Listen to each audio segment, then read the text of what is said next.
پیارے دوستو، یہ بہت پرانی بات ہے کہ ایک دور دراز کے ملک سے ایک شخص سلطنت روم میں آیا۔ وہ شخص اپنے آپ کو دنیا کا سب سے بڑا عقل مند اور عالم سمجھتا تھا۔ اس کا تکبر اتنا زیادہ تھا کہ وہ ہر شہر جا جا کر وہاں کے سب سے بڑے عقل مند کو ہرانے کا دعویٰ کرتا تھا۔ اس کا ماننا تھا کہ دنیا میں کوئی ایسا سوال نہیں بنا جس کا جواب اس کے پاس نہ ہو، اور ایسا کوئی شخص نہیں جو اس کی عقل کا مقابلہ کر سکے۔ ایک دن وہ شخص اس شہر کے دربار میں پہنچا جہاں ملا نصیر الدین رہتے تھے۔ اس نے بڑی محفل میں بادشاہ کے سامنے اعلان کیا کہ میں نے پوری دنیا کی سیر کی ہے، بڑے بڑے علماء کو ہرا چکا ہوں، آج میں یہاں کے سب سے بڑے عقل مند کو لڑکارتا ہوں۔ میرے پاس 3 ایسے سوال ہیں جن کا جواب اگر کسی نے دے دیا تو میں اپنی ساری دولت اسے دے دوں گا اور ہمیشہ کے لیے اس ملک کا غلام بن کر رہ جاؤں گا۔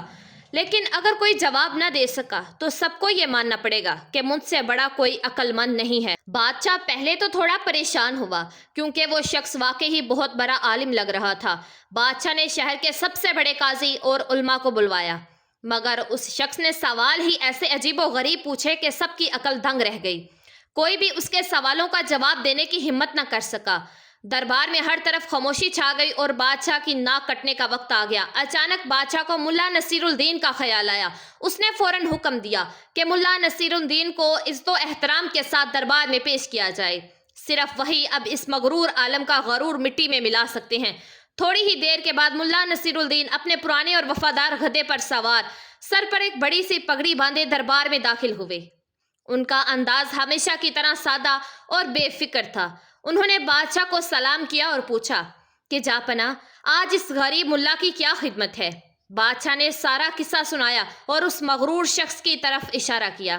ملا نے اس شخص کو اوپر سے نیچے تک دیکھا اور مسکراتے ہوئے بولے کہ ٹھیک ہے، مجھے منظور ہے، پوچھئے اپنے سوال، لیکن یاد رکھیے گا اگر میرے جواب نے آپ کی عقل کو تھکا دیا تو پھر آپ کو اپنی شکست تسلیم کرنی ہوگی۔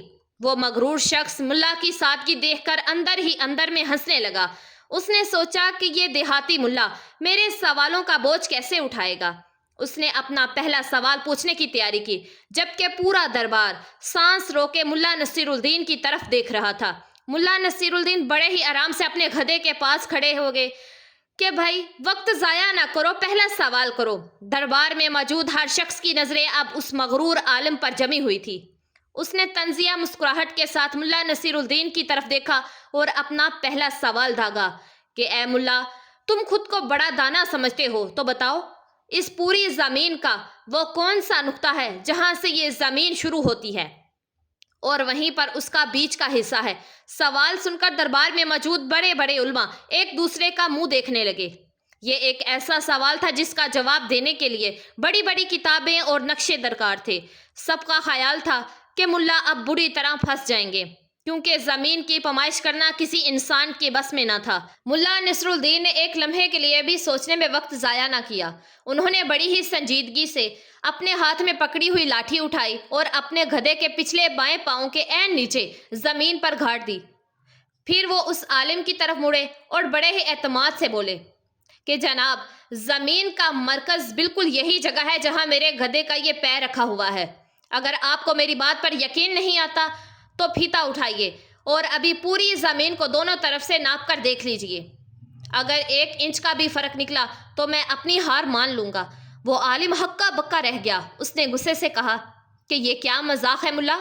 میں بڑا اس پوری زمین کو کیسے ناپ سکتا ہوں؟ ملا نصیر الدین نے اطمینان سے جواب دیا کہ اگر آپ کے پاس زمین ناپنے کا کوئی طریقہ نہیں ہے تو آپ یہ دعویٰ کیسے کر سکتے ہیں کہ میرا جواب غلط ہے؟ آپ نے سوال پوچھا اور میں نے جواب دے دیا، اب اسے غلط ثابت کرنا آپ کا کام ہے۔ پورے دربار میں ہر طرف واہ واہ کا شور مچ گیا۔ بادشاہ بھی ملا کی اس حاضر جوابی پر بہت مسکرائے بنا نہ رہ سکے۔ پہلے سوال کا منہ توڑ جواب سن کر وہ مغرور عالم تھوڑا تلمرا گیا تھا۔ اس نے سوچا تھا کہ شاید پہلا جواب ملا نے تکے میں دے دیا ہے، لیکن اگلا سوال اتنا مشکل ہوگا کہ ملا کی عقل ٹھکانے آ جائے گی۔ دربار میں ہر طرف خاموشی چھا گئی تھی۔ سب لوگ اگلے سوال کا انتظار کر رہے تھے۔ وہ شخص تھوڑا آگے بڑھا اور آسمان کی طرف اشارہ کرتے ہوئے بولا کہ ٹھیک ہے ملا، تو نے زمین کا مرکز تو بتا دیا، لیکن اب میرے دوسرے سوال کا جواب دو۔ اگر تم واقعی دنیا کے سب سے بڑے عقل مند ہو تو یہ بتاؤ کہ اس وقت آسمان میں کل کتنے ستارے ہیں؟ یاد رکھنا، جواب بالکل صحیح ہونا چاہیے۔ یہ سوال سنتے ہی دربار میں سرگوشیاں شروع ہو گئی۔ لوگ کہنے لگے کہ یہ کیسا عجیب و غریب سوال ہے، بھلا آسمان کے ستاروں کو بھی کسی نے گنا ہے؟ بادشاہ بھی تھوڑا فکر مند نظر آنے لگا، کیونکہ یہ واقعی ایک ناممکن سوال تھا۔ ملا نصر الدین نے آسمان کی طرف دیکھا، پھر تھوڑی دیر خاموش رہے جیسے کوئی گہری حساب کتاب کر رہے ہوں۔ پھر انہوں نے اپنے گدھے کی طرف دیکھا اور نہایت ہی سنجیدگی سے بولے کہ اے میرے عزیز دوست، یہ تو بہت ہی آسان سوال ہے۔ آسمان میں کل اتنے ہی ستارے ہیں جتنے میرے اس گدھے کے جسم پر بال ہیں، نہ ایک کم نہ ایک زیادہ۔ وہ عالم یہ سن کر ہکا بکا رہ گیا۔ اس نے چلا کر بولا کہ ملا، یہ تم کیسی بےہودہ بات کر رہے ہو؟ بھلا گدھے کے بالوں کا آسمان کے ستاروں سے کیا مقابلہ؟ تمہارے پاس کیا ثبوت ہے کہ تمہارا جواب صحیح ہے؟ ملا نصر الدین نے ایک خاموشی بڑی مسکراہٹ کے ساتھ اس کی طرف دیکھا اور بولے کہ جناب، ثبوت تو بالکل واضح ہے۔ اگر آپ کو میری بات پر شک ہے تو آپ میرے گدھے کے بال گننا شروع کریں اور میں آسمان کے ستارے گنتا ہوں۔ اگر گننے کے بعد ایک بھی بال ستاروں سے کم یا زیادہ نکلا تو میں اپنی شکست تسلیم کر لوں گا۔ کیوں ہے نا منصفانہ سوال؟ پورا دربار کہکوں سے گونج اٹھا۔ وہ مغرور شخص شرم سے پانی پانی ہو گیا۔ اسے پتا تھا کہ نہ آسمان کے ستارے گن سکتا ہے اور نہ ہی گدھے کے بال۔ ملا نے اس کی اپنی ہی چالاکی کو اس کے خلاف استعمال کر لیا تھا۔ بادشاہ نے خوش ہو کر ملا کو شاباشی دی۔ اب وہ شخص غصے اور شرمندگی کی آخری حد پر تھا۔ اس نے طے کر لیا کہ وہ تیسرا اور آخری سوال ایسا پوچھے گا کہ جس کا کوئی منطقی جواب ہی نہ ہو سکے۔ وہ ملا کے قریب آیا اور اپنی مٹھی بند کرتے ہوئے بولا کہ اے ملا، 2 سوالوں نے تو تمہیں مغرور کر لیا ہے، لیکن اب تیسرا سوال تمہاری عقل کا ڈھیر کر دے گا۔ ملا، تم نے زمین اور آسمان کی باتیں تو کر لی، لیکن اب میرے سوال کا جواب دو جو تمہارے بالکل سامنے ہے۔ اگر تم واقعی عقل مند ہو تو بتاؤ کہ تمہارے اس گدھے کی دم میں کل کتنے بال ہیں؟ دربار میں سناٹا چھا گیا۔ سب نے سوچا کہ اب ملا کیا کہیں گے، لیکن ملا نصر الدین کے چہرے پر وہی پرسکون مسکراہٹ تھی۔ انہوں نے بلا تاخل جواب دیا کہ اے میرے دوست، یہ تو میرے لیے بچوں کا کھیل ہے۔ میرے گدھے کی دم میں بالکل اتنے ہی بال ہیں جتنے تمہاری اس لمبی سی داڑھی میں ہیں، نہ ایک بال کم نہ ایک بال زیادہ۔ وہ شخص حیرت سے چیخا کہ ملا، تم یہ کیسے ثابت کر سکتے ہو؟ یہ تو سراسر مذاق ہے۔ ملا نے نہایت ہی سنجیدگی سے اس کی داڑھی کی طرف ہاتھ بڑھایا اور بولے ثابت کرنا تو بہت آسان ہے۔ آئیے، ایک بال آپ کی داڑھی سے اکھاڑتے ہیں اور ایک بال میرے گدھے کی دم سے۔ ہم تب تک یہ سلسلہ جاری رکھیں گے جب تک دونوں جگہ بال ختم نہ ہو جائیں۔ اگر آخر میں دونوں برابر نکلے تو میرا جواب صحیح ثابت ہو جائے گا۔ ملا کا یہ جواب سنتے ہی وہ مغرور عالم تھر تھر کانپنے لگا۔ اسے اپنی قیمتی داڑھی کے بال اکھاڑنے کا خیال ہی حیرت زدہ کر گیا۔ پورا دربار کہکوں سے گونج اٹھا۔ بادشاہ نے خوش ہو کر ملا کو انعام دینے کا اعلان کیا۔ وہ شخص اپنی شکست تسلیم کرتے ہوئے سر جھکا کر دربار سے خاموشی سے نکل گیا۔ ملا نے ایک بار پھر اپنی حکمت سے سلطنت کی لاج رکھ لی تھی۔ جب وہ مغرور شخص دربار سے ذلیل ہو کر نکل گیا تو پورا دربار ملا نصر الدین کے نعروں سے گونج اٹھا۔ بادشاہ اپنے تخت سے اٹھا اور ملا کے پاس آ کر ان کا ہاتھ تھاما۔ بادشاہ نے حیرت سے پوچھا کہ ملا، آپ نے اس شخص کو ایسے لاجواب کیا کہ وہ اپنی ساری دنائی بھول گیا۔ کیا واقعی آپ کو ان سب چیزوں کا صحیح حساب معلوم تھا؟ ملا نصر الدین نے نہایت ہی سادگی سے مسکراتے ہوئے جواب دیا کہ جہاں پناہ، علم اور حکمت کا مقصد کسی کو نیچا دکھانا یا مشکل سوال پوچھنا نہیں ہوتا۔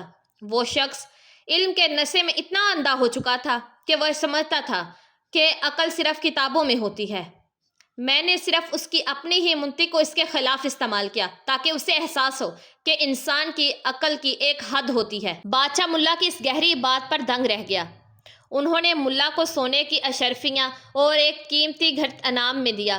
ملا نے وہ انعام لیا، اپنے پرانے گدھے پر سوار ہوئے اور اپنی بستی کی طرف نکل گئے جیسے کچھ ہوا ہی نہ ہو۔ پورے شہر میں یہ بات جنگل میں آگ کی طرح پھیل گئی اور پورے شہر والوں میں یہ بات پھیل گئی کہ اصلی عقل مند وہ نہیں جو سوال اٹھائے، بلکہ وہ ہے جو الجھنوں کو سلجھائے۔ اس کہانی سے ہمیں یہ سبق ملتا ہے کہ اصلی عالم وہ ہے جس کے علم میں عاجزی ہو، نہ کہ وہ جو دوسروں کو نیچا دکھانے کی کوشش کرے۔ جی تو میرے پیارے دوستو، میں امید کرتی ہوں کہ یہ ویڈیو آپ لوگوں کو ضرور پسند آئے گی۔ اس کو آگے شیئر لازمی کیجیے گا، اور اگر آپ نمرا وائس اسٹوریز چینل پر نئے ہیں تو پلیز ہمارے اس چینل کو لازمی سبسکرائب کر دیجیے گا، ویڈیو کو لائک کر دیجیے گا اور بیل آئیکن کے بٹن کو پریس کر دیجیے گا۔ دعاؤں میں مجھے یاد رکھیے گا اور اپنا ڈھیر سارا خیال رکھیے گا۔ جزاک اللہ۔